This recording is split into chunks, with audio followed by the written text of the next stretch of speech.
एक गांव में रंगैया मंगम्मा पति पत्नी रहते थे। उनका एक सुंदर बेटी भी थी। 2 साल से सूखे के कारण कुएं के पानी सारे सूख जाते हैं और गर्मी की मौसम होने के कारण उसका खेत भी सूख जाता है। उसके सारे पैसे वो खेत में और खेती में गवा देने के कारण उदास होकर रंगैया मंगम्मा से ऐसे कहता है, मंगा, भगवान भला हमसे ऐसे क्यों खेल रहा है। गर्मी का मौसम आ गया, कुएं के अंदर पानी भी खत्म हो गया और खेत का हालत ऐसे है। सारे पैसे मक्के में डाल दिया मैंने। ऐसे वो निराश होता है।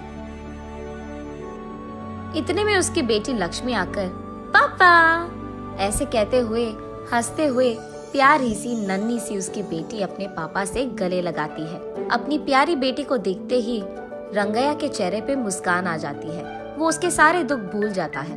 रंगैया को अपनी बेटी से बढ़कर इस दुनिया में और कुछ नहीं है, लेकिन वो हर वक्त सोचते रहता है कि उसकी बेटी को वो भला ऊंची पढ़ाई कैसे करवाएगा। तब बेटी अपने पापा से, क्या हुआ पापा, आप ऐसे क्यों हो, ऐसे पूछती है। कुछ नहीं बेटा, हमारे खेत में उग रहे मक्के हमारे हाथ नहीं आएंगे, इसी का डर है। कुएं का पानी भी तो सूख गया। ऐसे कहते हुए वो खेत की ओर दुख से देखता है। तब उसकी बेटी लक्ष्मी, पापा हमें कुछ नहीं होगा, जो भी होगा अच्छा ही होगा, ऐसे वो अपनी प्यारी बातों से कहती है। कैसे बेटा, गर्मी का मौसम तांडव कर रहा है, बारिश के मौसम आने के लिए बहुत वक्त है, ऐसे कहते हुए दुखी होता है। एक बार अगर आप कुएं में झांक लोगे तो आपको पता चलेगा ना कि पानी है कि नहीं। ऐसे कहते हुए वो अपने पापा का हाथ पकड़कर उन्हें उस तरफ ले जाती है। पानी नहीं है बेटा, ऐसे कहते हुए वो ऊपर उठता है। आप कुएं में तो झांको पापा, ऐसे कहती है लक्ष्मी। कहाँ बेटा, ऐसे कहते हुए वो कुएं में झांकता है।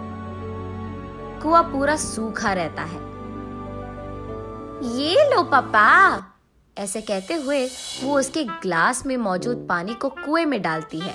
बस अचानक कुएं में पूरा पानी भर जाता है। ये देख रंगैया की खुशी की कोई सीमा नहीं होती है।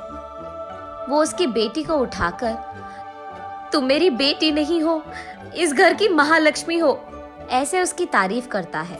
ऐसे वो उसके खेत में पानी डालकर अपनी खेत को बचाता है। लेकिन उसी समय गांव के कोई भी कुएं में पानी नहीं रहता है, और क्योंकि ये बात इधर उधर फैल चुकी है, गांव वाले सारे उसी कुएं के पास आकर पानी लेते थे। ये देख उस गांव का घमंडी जमींदार वहां आकर, क्यों रंगैया, क्या हो रहा है यहाँ?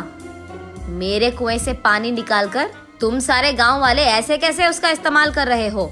ये मेरा खेत है और ये कुआं भी मेरा है। मैंने ये सोचकर दिया कि तुम गरीब हो, काम कर लोगे, लेकिन तुम यहाँ समाज सेवा कर रहे हो। ऐसे ही देखता रह जाऊंगा तो ये खेत भी तुम्हारा कह दोगे तुम। ऐसे गुस्से में उससे बात करता है। तब रंगैया, साहब मैं ऐसे थोड़ी करूंगा, हमारे पूर्वजों से यही हम काम कर रहे हैं। अब अगर आप ऐसे बात करोगे तो हमारा क्या हो जाएगा साहब? ऐसे कहते हुए वो उसके पैरों पे गिर जाता है। लेकिन घमंडी जमींदार कुछ भी करके उस जमीन को और कुएं को हासिल करने के लिए ऐसे कहता है, ये खेत मेरा है, जो करना है कर लो, निकलो। ऐसे कहकर वो रंगैया को नाइंसाफी से बाहर धकेलकर उस खेत के चारों ओर बाढ़ डाल देता है। उसके कुछ समय बाद गांव वाले सारे सूखे को भुगत रहे होते हैं। सारे कुएं सूख जाते हैं और सिर्फ रंगैया के कुएं में पानी रहने के कारण गांव वाले पीने के पानी के लिए जमींदार के पास जाकर ऐसे कहते हैं, साहब पीने के लिए पानी ना होने के कारण प्रजा मुश्किलों में है। आप एहसान करके आपके कुएं का पानी हमको अगर दे सके तो, ऐसे विनती करते हैं। क्या पानी चाहिए? पानी तुम्हारे पूर्वजों की कुआं है कि तुम ऐसे पानी मांग रहे हो? पानी नहीं दूंगा, निकलो। ऐसे उन लोगों को भी धकेल देता है। एक घूंट पानी दिला दीजिए साहब, हम यहाँ मर रहे हैं, ऐसे कहते हुए प्रजा उनसे विनती करती है। तब जमींदार उनके मुसीबत का फायदा उठाता है। ठीक है, पानी दूंगा, लेकिन ऐसे ही नहीं। मटके का दाम 10 रुपए करके दो, तब दूंगा पानी। मंजूर है तो लो, वरना निकल जाओ। कुछ न कर पाने के कारण प्रजा चुपचाप उन्हें पैसे देकर पानी लेते हैं। घमंडी जमींदार जब पानी के लिए उसके मटके को कुएं के अंदर डालता है, अचानक एक ही झटके में सारा पानी सूख जाता है। तब जाकर जमींदार को अपनी गलती का एहसास होता है। रोते हुए रंगैया के पैर पकड़ता है और माफी मांगता है। कोई नहीं साहब, आपको आपकी गलती का एहसास हो गया है ना।